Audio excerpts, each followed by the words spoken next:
¿Qué tal? ¿Qué tal? Muy buenos días. Ya estamos de regreso aquí en su programa de todos los miércoles a partir de las 8 de la mañana a 9. Hoy vamos a platicar sobre diferentes temas aquí en Contextos Mediáticos. Como ya saben, es un programa de análisis de los diferentes temas que están circulando en los medios de comunicación, en las redes sociales como Facebook, Twitter y otras plataformas. Y pues vamos a platicar sobre temas importantes, las coyunturas, la polémica de las opiniones, con la mera intención de contextualizar el asunto. Y es así que vamos a empezar este programa desde Radio Amiga 93.7, desde el centro de la ciudad de Palenque, Chiapas. Vamos a platicar sobre tres temas. Primero es la viruela símica o la viruela del mono, que ya está circulando en los medios de comunicación. Las diferentes organizaciones de salud, por ejemplo la Organización Mundial de la Salud, ya emitió un comunicado sobre esta enfermedad, sobre este nuevo virus que se está propagando, en este caso es en África, luego en Europa y algunos casos ya en Estados Unidos. ¿Qué va a pasar con esta enfermedad? Es un poco lo que vamos a analizar. También otro tema importante es ahora sí un tema nacional que ya está, que los diferentes grupos y parlamentarios, los partidos políticos están comentando sobre la traición a la patria. ¿Qué es eso? ¿Qué significa? ¿Cómo está legislado en la Constitución Política de los Estados Unidos Mexicanos? Es lo que vamos a platicar. Y vamos a concluir con un tema denominado memoria histórica, con referencia a los diferentes temas culturales, sociales, políticos, económicos, temas de salud y sobre todo la profesión de construir la historia que hacen los historiadores. Es un poco lo que vamos a platicar el día de hoy. Pues bueno, empecemos por ejemplo el tema de la viruela símica o viruela del mono. Hoy también nos va a acompañar el historiador Maico Mayo de la Universidad Autónoma Metropolitana de la UAM, desde la Ciudad de México. Nos va a acompañar en este programa, en esta emisión de Contextos Mediáticos. Maico, ¿qué opinas sobre el tema de la viruela del mono? Bueno, hola, buenos días a todos los que nos escuchan a través de esta frecuencia de radio y los que nos están observando a través de las plataformas de las cuales se está emitiendo esta información. Creo que llega en el momento más inoportuno, en tanto que el mundo, o por lo menos la gran mayoría de los países, viene saliendo de un evento, de una pandemia que no es cosa menor, ¿no? Que como el título del programa lo dice, algo que fue muy mediático, que tuvo la cobertura de los medios de comunicación de una manera tan magna, que bueno, se derivan, sabes, de muchos mitos, se derivan muchas ideas, se deriva mucha falsa información, etcétera, etcétera. Entonces, y ahora, digamos, ante un contexto de incertidumbre, llega la noticia de la propagación de la viruela del mono, ¿no? Creo que realmente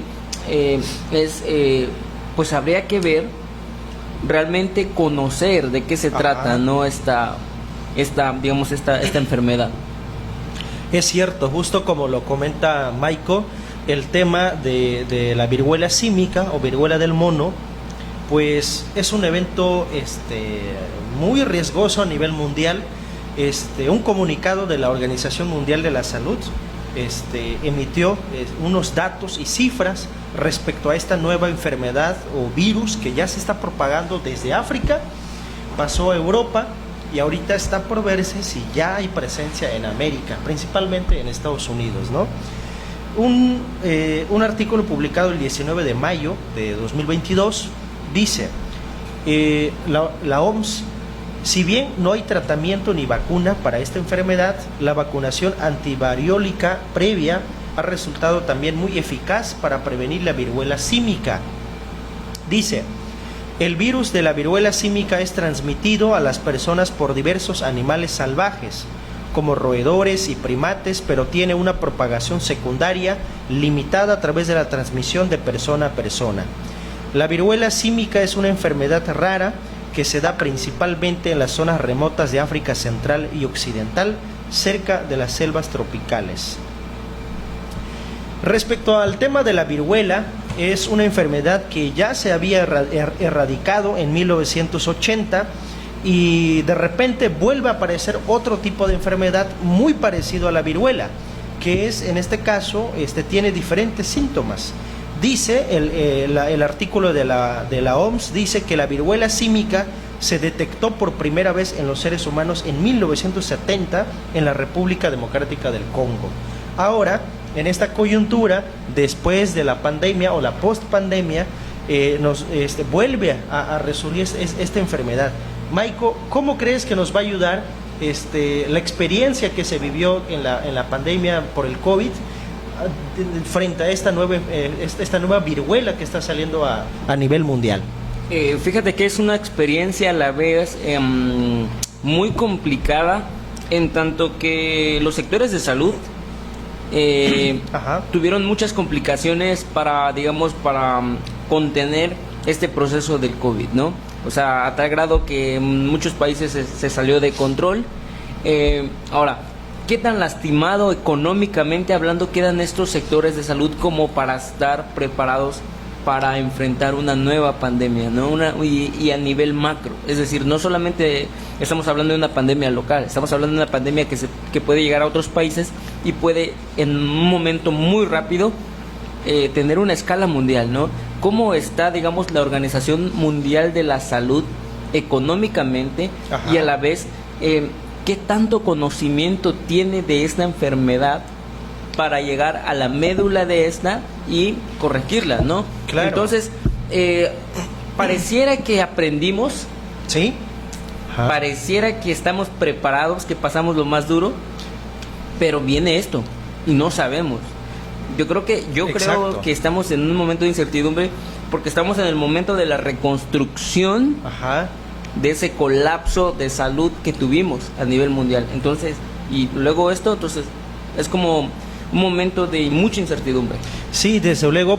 Si, por ejemplo, si analizamos en el contexto del gobierno, de los gobiernos, de los diferentes países, de alguna forma fue un desgaste económico de las finanzas públicas, ¿no? De apostarle mayor recurso a la equipación de los principales hospitales, la compra de materiales, en este caso de las vacunas, por ejemplo, del COVID, que se compraron millones de vacunas para vacunar, en este caso, a todos los mexicanos, ¿no?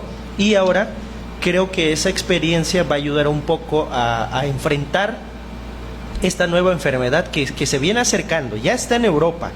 No sabemos cuántos casos todavía se van a presentar en Estados Unidos, luego en México, luego en toda América, ¿no? Pero creo que la experiencia que se vivió con la pandemia por el COVID va a servir para poder minimizar el riesgo, ¿no? Y sobre todo porque los ciudadanos a nivel mundial, inclusive los mexicanos, sabemos utilizar el cubreboca, el gel antibacterial. Ahorita estamos en un proceso de utilizarlo de manera voluntaria, pero ahora que viene esta nueva enfermedad, creo que nos tenemos que volver a usarlo de manera obligatoria, ¿no?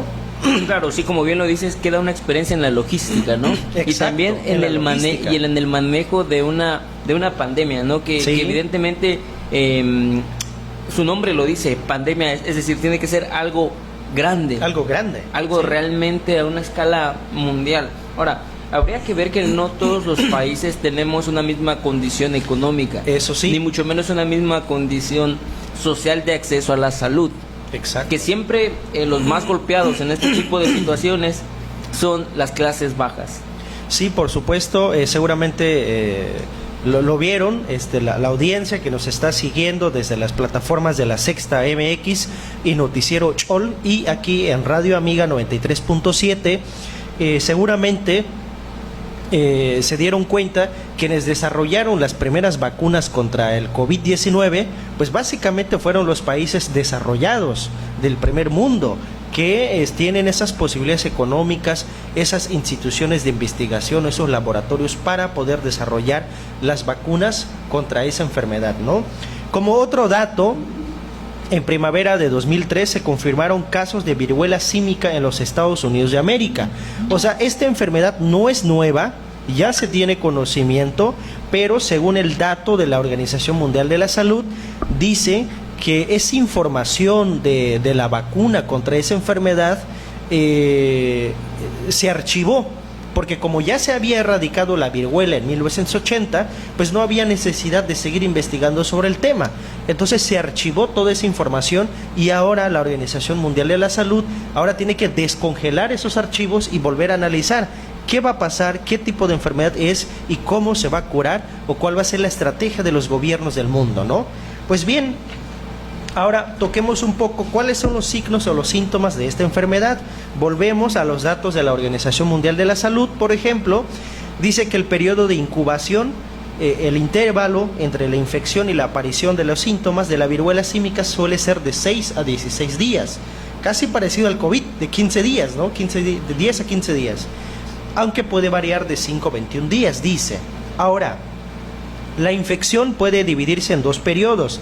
El periodo de la invasión, es decir, cuando tienes contacto con la enfermedad, de 0 a 5 días, caracterizado por fiebre, inflamación de los ganglios linfáticos, dolor lumbar, mialgias o dolores musculares y astenia intensa, falta de energía. Y está la segunda etapa, que es el periodo de erupción cutánea, que es como ya hemos visto en las redes sociales, están circulando imágenes de niños, adultos o jóvenes que tienen pues erupciones cutáneas en la piel, ¿no? O sea, similar como la viruela que se conoció antes, ¿no? Y eso ocurre entre de 1 a 3 días después del inicio de la fiebre, cuando aparecen las distintas fases del exantema, dice. Y ¿cuáles son las partes del cuerpo más afectadas con esta nueva enfermedad? Es el rostro y luego se extiende al resto del cuerpo. O sea, las partes del cuerpo, del torso, de la pierna y los pies, en todas partes del cuerpo. Y pues bien, esos son como las síntomas de esta nueva enfermedad. Y dice, el número de lesiones varía desde unas pocas hasta varios miles y afectan a las mucosas de la boca. 70% de los casos, los genitales 30%, la conjuntiva palpebral 20% y la córnea glóbulo ocular. Bueno, ya son términos ya más médicos, técnicos sobre esta información que emitió la Organización Mundial de la Salud. Pues bien, eso es la información que tenemos sobre esta nueva enfermedad que ya está propagándose desde África a Europa y ya en Estados Unidos, que ya se han registrado casos anteriores, pero que no ha habido una propagación grande o a nivel internacional como ocurrió, o el último caso ocurrido, el tema de la pandemia por el COVID-19, ¿no? Pues bien, Maiko, ¿qué te gustaría agregar ya sobre esta primera etapa del programa? Pues habría que estar al pendiente sobre todo de las fuentes de los especialistas, ¿no? Que bueno, como bien sabemos, durante un proceso de pandemia también la información se viraliza, ¿no? Se vuelve muy distorsionada muchas veces y se genera pánico, sobre todo en un contexto, por el contexto en el que hoy estamos viviendo. Estamos saliendo de un proceso complicado, claro, y entrar a otro, ¿no? Entonces habría que estar como que siempre al pendiente, ¿no? Y bueno, queda también la incertidumbre de cómo la Organización Mundial de la Salud, si realmente aprendió o cómo va a afrontar esta nueva enfermedad que se puede, viralizar aún, ¿no? Sí, por supuesto, hay un riesgo enorme, sobre todo la pregunta, ¿por qué el COVID-19 desde China se extendió muy rápido? Porque por diversas razones. Primero, el mundo está conectado, o sea, el comercio internacional. Hay comercio de producto, por comercio de comidas, por ejemplo, de materiales, todo tipo de productos y servicios, ¿no? Y eso fue lo que ocasionó que el COVID-19 se transmitiera a nivel mundial. Pero bueno, ahí está el tema y vamos a pasar, por ejemplo, ahora a una segunda parte del programa sobre el tema de traición a la patria. ¿Qué es y cómo se castiga la traición a la patria en México? Bueno, esto es un artículo de expansión. Dice, el Código Penal establece 15 supuestos bajo las cuales se considera un traidor a la patria. de lo que el presidente López Obrador y Morena acusan 223 diputados por rechazar la reforma eléctrica. ¿Qué podemos mencionar sobre este concepto de traición a la patria? Dice en el Código Penal Federal, en su artículo 123, dice, ¿cuáles son las condiciones en que se considera traición a la patria? Dice, realice actos contra la independencia, soberanía, integridad de la nación mexicana, con la finalidad de someterla a persona, grupo o gobierno extranjero. Dice, tome parte en actos de hostilidad en contra de la nación, mediante acciones bélicas a las órdenes de un Estado extranjero, o coopere con éste en alguna forma que pueda perjudicar a México.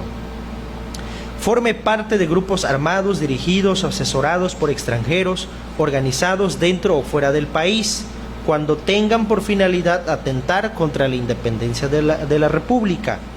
Reclute gente para hacer la guerra en México, con la ayuda o bajo la protección de un gobierno extranjero. Oculte o auxilie a quien cometa actos de espionaje, sabiendo que los realiza.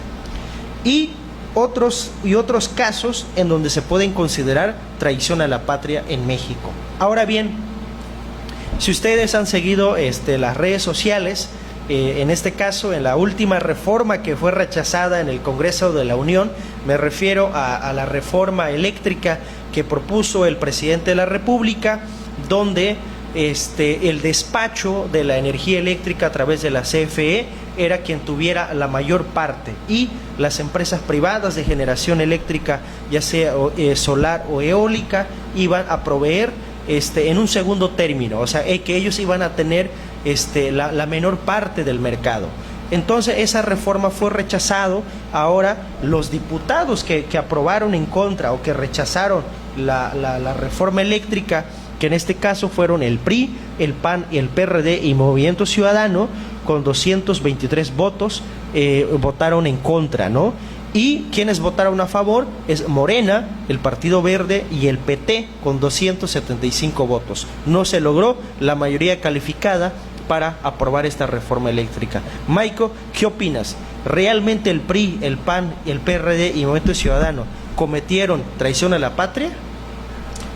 Yo creo que en un sentido realmente estricto no. Ajá. Si nos vamos a la definición de qué es, primero, patria, ¿no? ¿Qué es patria? ¿Cómo definimos a una patria, no? No es lo mismo decir es mi país que decir es mi patria, ¿no? Claro. Patria tiene que ver con es una categoría analítica del nacionalismo. Es decir, la patria es como que algo que llevas aquí adentro, ¿no? Sentimiento exacto, el ser sentimiento mexicano. Exactamente, exactamente. Y otra cosa es la nacionalidad, de otra cosa, ¿no? Claro. Ahora bien, yo creo que más bien es una frase que tiene un trasfondo histórico. Ajá. ¿Sí? ¿Cuál es? Ajá. ¿Cuál es este trasfondo histórico? Bueno, como sabemos, México tiene, digamos, un trasfondo histórico de traición a la patria. Sí. Porque también hemos sido, de alguna manera, hemos tenido dos intervenciones. Así mero. ¿No? Estados Unidos, Francia.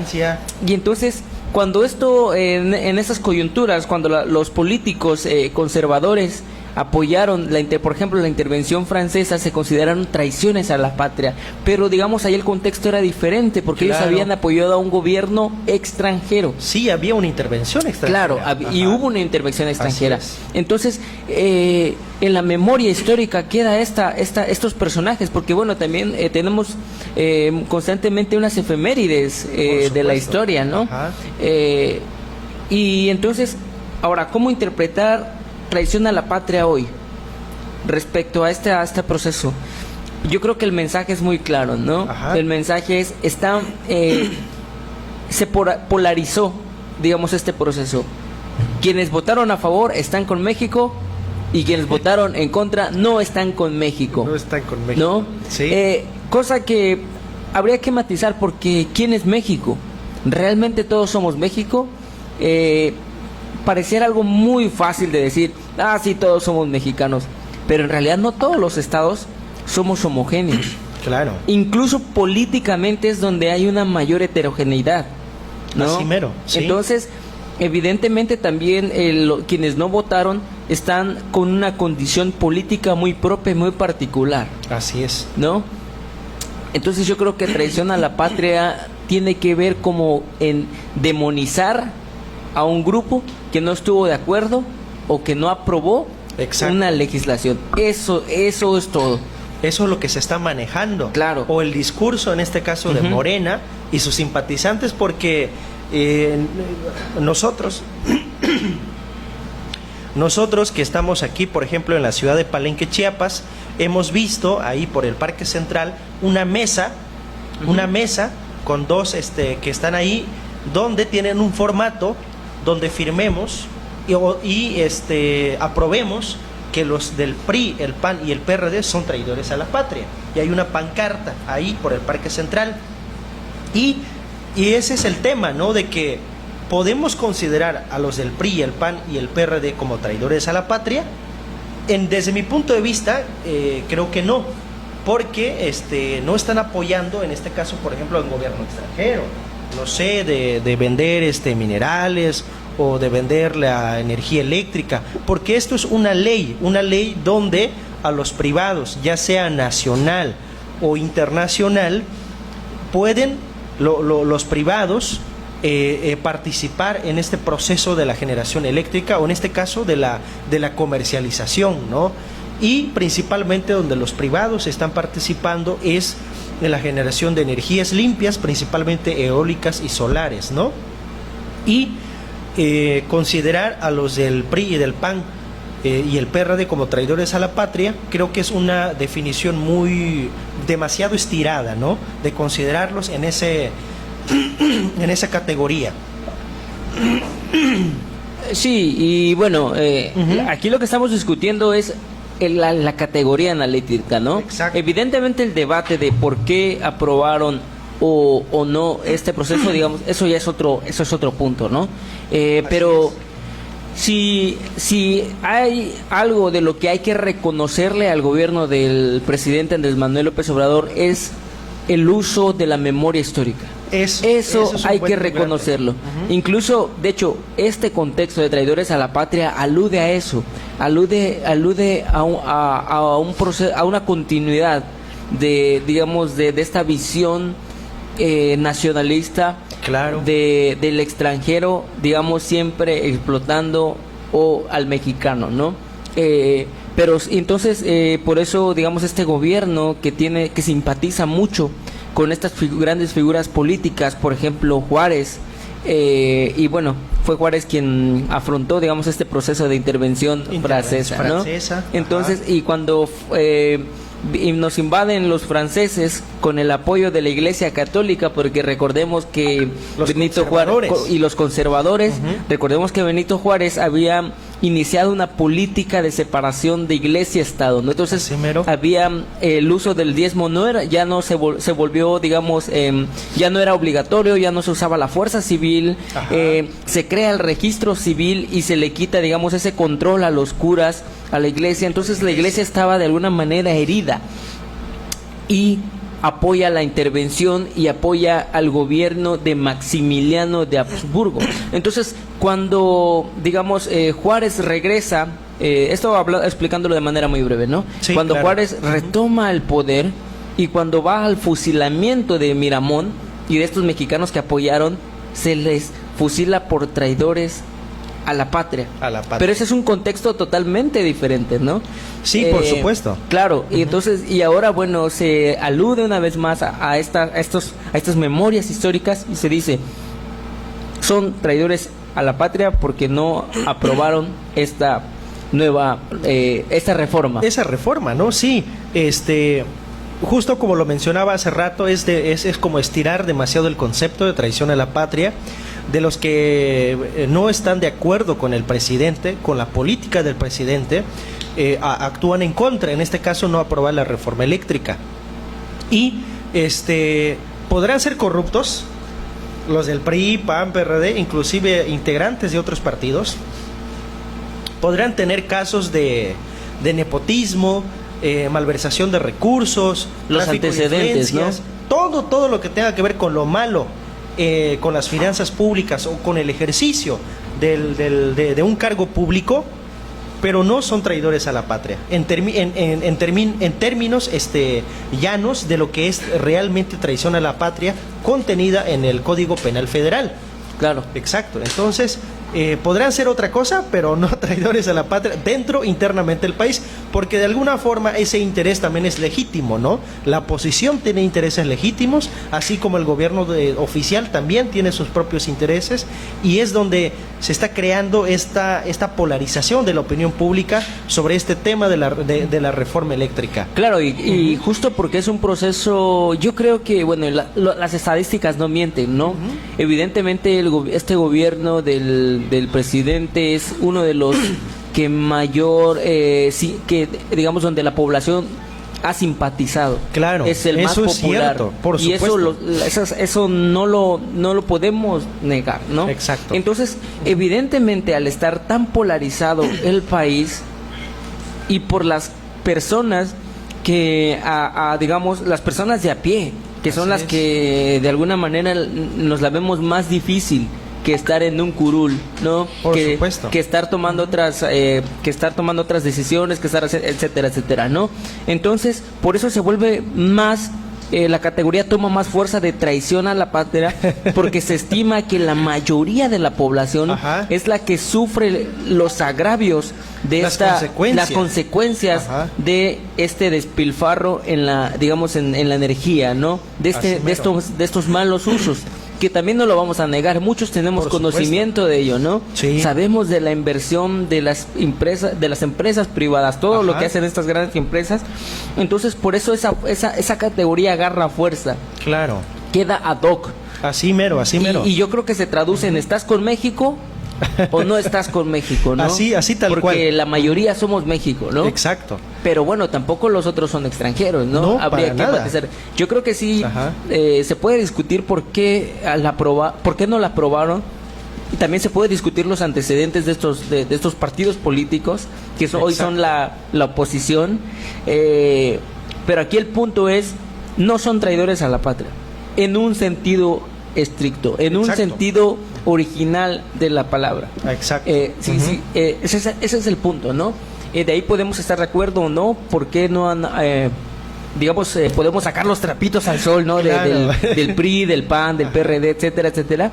Que ese es otro punto, ¿no? Ese es otro punto. Pero sí, este es un ejemplo de cómo una vez más el gobierno tiene una memoria histórica. Por supuesto. Ahora que mencionas, Michael, sobre el tema de la memoria histórica, estamos entrando ya en el terreno del tercer tema de la memoria histórica. ¿A qué se refiere, Michael, memoria histórica? Fíjate, el tema de la memoria histórica es un tema muy importante, pero a la vez es un tema intangible. Es decir, la memoria histórica no se palpa, se piensa, se reflexiona, ¿no? Y eso yo creo que eso es más importante, porque primero, para hablar de memoria histórica tenemos que referirnos a la historia. Es intangible, ¿no? Es intangible, claro. La historia, como la filosofía, a veces son disciplinas que, por no ser retroactivas económicamente, se les deja de lado y se les deja sin importancia, ¿no? Pero la historia tiene una importancia fundamental, que es reflexionar en qué se ha convertido esta sociedad. ¿Cómo éramos hace 10 años? ¿Cómo éramos hace 20 años? ¿Cómo somos ahora? Entonces, yo creo que para el pueblo es importante retomar la memoria histórica. ¿Qué es memoria histórica? Es estos procesos, acordarse, estudiar, analizar esos procesos del pasado. Así es. Que muchos influyen hasta el día de hoy. Y que tiene que ver con analizar absolutamente todo lo que engloba a la sociedad, desde los aspectos sociales, culturales, políticos mismos, ¿no? Y tener en cuenta procesos históricos, porque México tiene procesos históricos muy marcados. Desde luego. La invasión norteamericana. Etapas históricas muy marcadas. Muy marcadas, sí. Si nos referimos, ahora sí, volviendo al discurso del presidente, primera transformación con la independencia. Claro. Segunda, con la reforma, con la reforma con Benito Juárez. Tercera, la Revolución Mexicana. Ahora la cuarta, con el presidente. Bueno, eso es una visión. Eso Claro. es un enfoque, un Es punto una de vista, claro, claro. de un partido político. Claro. Ahora, si nos referimos a otros temas, por ejemplo, económicos, por ejemplo, hay diferentes etapas económicas en el país, ¿no? Etapas de crisis, etapas de desarrollo y etapas, porque también México tuvo una etapa de economía de bienestar. Claro. En este caso, con los gobiernos priistas de 1940, empezando con Lázaro Cárdenas, y cambian ese modelo ya con Miguel de la Madrid, cuando transforman ya ya dejan un poco esa política de bienestar, de los programas sociales, donde el gobierno mexicano tenía muchas empresas públicas, ¿no? Se privatizan y entramos en un proceso neoliberal. Ahora llega Obrador y dice, no, vamos a cambiar esta lógica, vamos a cambiar esa historia y vamos a crear otras cosas. Pero creo que sigue siendo lo mismo, que hubo unas fallas técnicas, acá se fue la luz, pero pues seguimos nosotros transmitiendo desde la Sexta MX y Noticiero Chol. Estamos, no se espanten, estamos bien. Pero bueno, Michael, ¿qué opinas entonces sobre ese tema de la memoria histórica, ¿no? Creo es muy relevante, es muy importante. Muy importante, sí. Y la memoria histórica, como lo veníamos platicando hace rato, hasta antes de pasar a comprar el café, la memoria histórica no solamente tiene que ver con lo político, con lo económico, lo cultural, sino que tiene que ver con diferentes temas, ¿no? Que tiene que ver, por ejemplo, también con la salud. ¿Cuál es esa memoria que se tiene sobre la pandemia del COVID? Claro. Nos enfrentamos ahora a una nueva enfermedad que es la viruela del mono. Y entonces ya tenemos experiencia, tenemos memoria histórica de lo que hicimos, la forma en que actuamos, en que participamos, o la forma en que convivimos con nuestros compañeros de trabajo, por ejemplo, ¿no? ¿Qué más podemos hablar de memoria histórica, Michael? Bueno, vámonos como el programa titula, ¿no? Ajá. Los contextos mediáticos. Yo creo que la memoria histórica juega un papel muy relevante en la política, en analizar digamos a las políticas que nos han gobernado desde que somos un México independiente. Claro. Y yo creo, honestamente, que para hacer críticas, Ajá, habría que conocer el contexto histórico de estas políticas, ¿no? claro. Hay algo muy importante y me gustaría también compartirlo con la audiencia en lo que nos vamos reestructurando y Sí. entonces ahorita lo analizaremos. Pero la memoria histórica no tiene que ver solamente con la política, sino con la sociedad misma. ¿Cómo éramos como sociedad hace Claro. 10 años, hace 15 años, ¿no? Siempre es importante acordarnos, siempre es importante reflexionar y siempre es importante leer nuestra historia. Por supuesto. Volviendo a ese tema de que es importante recabar información de lo que pasó, Claro. porque nos puede servir actualmente, ¿no? Cuestionar Cuestionarnos qué ha pasado. qué ha pasado, Claro. exactamente. Eso es fundamental Sí. como sociedad. Y por ejemplo, me gustaría mencionar en este programa, en la Ciudad de México, en la capital del país, hay un museo que es un Museo de Memoria y Tolerancia, Ujú. que es un poco donde se muestra los diferentes tipos de genocidio en contra de las personas, de los derechos humanos, que se cometieron a nivel mundial en diferentes países. Dígase Alemania en la Segunda Guerra Mundial, En contra África, los judíos, en Ruanda, en Ruanda, África y en América Latina, Claro. en Guatemala contra En los Sudán. mayas quichés, donde en este caso un grupo del ejército del gobierno guatemalteco, entrenados por el ejército estadounidense, los famosos caiviles, donde entraron pues en ese contexto racial, ¿no? Claro. Y el último evento que está ocurriendo en Estados Unidos, el joven de 18 años que con un arma cometió disparos en una escuela secundaria, ¿no? Claro. En Estados Unidos, en Texas. ¿Qué sabes de ese tema, Michael? Es un proceso realmente complicado porque, la cantidad de muertos es enorme. Claro. Y entonces uno de ahí se pregunta qué lo motiva a hacer eso o por qué hacer eso, ¿no? En un país súper desarrollado económicamente Y ahí es donde debemos reflexionar. Exacto. En cuál ha sido la historia social de Estados Unidos. Así mero. Todos hablamos de Estados Unidos como la gran potencia económica, pero ¿a base de qué? A base de ¿Gracias a qué? Exacto. ¿No? Y evidentemente este es un proceso realmente muy brutal, y el tiroteo que dura muchísimo tiempo, y este que ha sucedido recientemente es secuela de uno anterior, que no tiene mucho. Entonces, ¿en qué se está convirtiendo la sociedad norteamericana, no? Que está asesinando a personas, pero legitimándose. ¿En qué? En la supremacía racial muchas veces. Precisamente, justo como le decías, hay un antecedente, o hay casos anteriores sobre este tema, ¿no? Por ejemplo, hace como una semana, en una ciudad que se llama Buffalo, en Estados Unidos, cerca de Nueva York, ocurrió otro evento muy similar a esto, ¿no? De que una persona blanca entró en una tienda y asesinó a 10 personas, ¿no? Y accidentalmente esas 10 personas son personas negras, ¿no? Entonces esa historia racial, esa memoria histórica racial de Estados Unidos permanece, porque recordemos que en Estados Unidos la esclavitud fueron con las personas negras, traídas desde África. Luego en la etapa moderna de Estados Unidos siguieron luchas sociales muy importantes, como Martin Luther King, que luchó a favor de los negros para sus derechos humanos, derechos civiles, derechos políticos, ¿no? Que eso es muy importante. Ahora, en México es muy importante la memoria histórica. Y en Palenque, ¿qué podemos hablar de Palenque, de su memoria histórica? Yo creo que es muy similar. Yo creo que es muy similar. Yo creo que la sociedad debe tener esa capacidad de analizar el pasado en función del presente. Es decir, no ver el pasado como, eso ya pasó y ya está. No. Hay que ver realmente qué pasó y qué ha venido sucediendo, ¿no? Porque eso es muy relevante. ¿Qué somos hoy? Exacto. ¿En qué nos hemos convertido hoy? Y políticamente es lo mismo. Bien. De hecho, nuestras decisiones, tanto sociales como políticas, deberían estar basadas en nuestro análisis histórico. Eso es muy importante.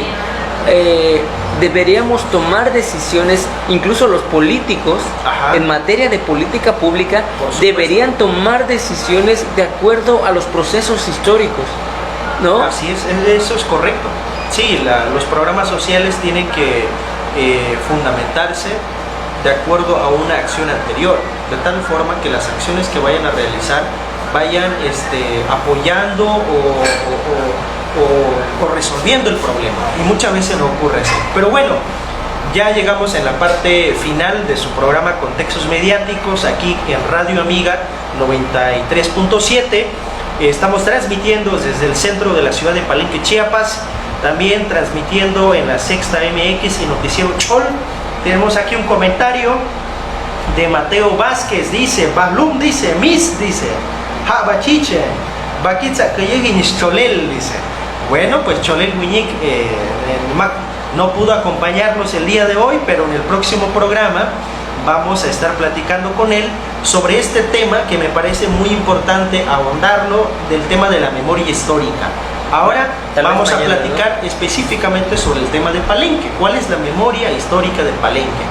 Porque aquí en el municipio se abrió por la Universidad del Bienestar Benito Juárez, y hay una carrera que está enfocada en ese tema, que es licenciatura en Patrimonio Cultural, Histórico y Natural. Pero bueno, la persona indicada ahí es con Cholel, y pues vamos a entrevistarlo en el próximo programa. Maiko, muchas gracias por tu participación en este programa Contextos Mediáticos. Si te gusta agregar algo, adelante. Sí, bueno, gracias por la invitación a la audiencia.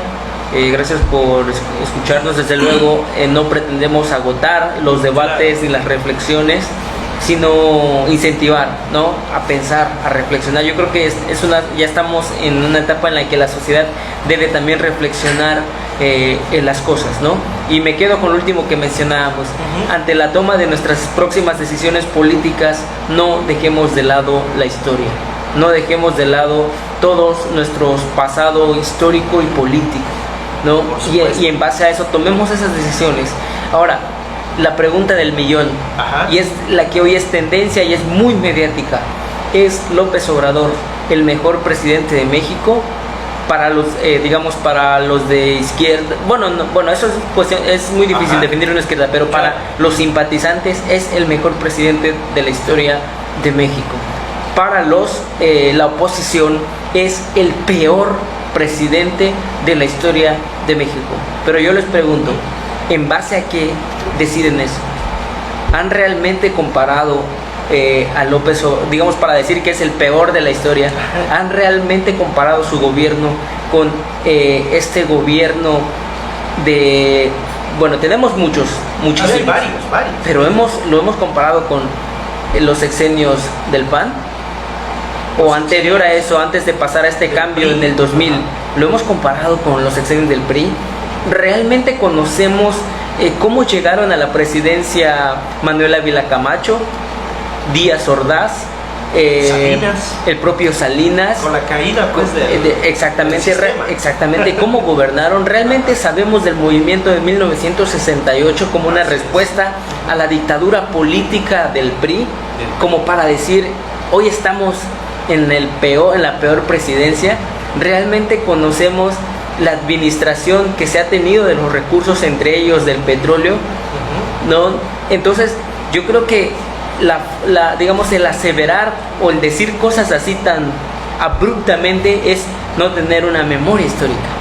Ahora, para decir también que es el mejor presidente, bueno, habría que matizar, habría que ver todo lo que hizo el propio Lázaro Cárdenas, claro, el propio Benito Juárez. Entonces tenemos también una, digamos, tenemos una categoría de, bueno, no categoría, pero tenemos una línea de políticos que habría que analizar y en base a eso tomar decisiones. Por eso es importante utilizar la memoria histórica, ¿no? Exacto. Porque eso también legitima a un político. Y bueno, no sé, tal vez tú Ramón, tengas más conocimiento de esto, pero por lo menos este gobierno tiene una utilidad muy, a su modo también, claro, pero tiene una utilidad de la historia como nunca antes la habíamos visto. Así mero. Guardia Nacional no es algo como categoría que surge en ese sexenio, viene desde la época del siglo XIX. Está en la Constitución. Está en la Constitución. La Entonces, Guardia Nacional. Claro, pero quienes no conocían ese proceso histórico dicen, ay, ¿qué inventaron? No, es algo que viene. Él está dando una continuidad, se está insertando dentro de lo que él llama las grandes transformaciones. Exacto. ¿No? Entonces, para eso, ¿qué utilizó? La memoria histórica. Entonces, yo me quedo con eso. En las próximas decisiones políticas, revisemos nuestra historia. Es correcto, así es. Y es así como llegamos en la parte final de su programa Contextos Mediáticos. Ahí es un tema muy amplio, la memoria histórica, y seguramente vamos a platicar en otros programas. Pues bien, muchas gracias y nos vemos el próximo miércoles a partir de las 8 de la mañana.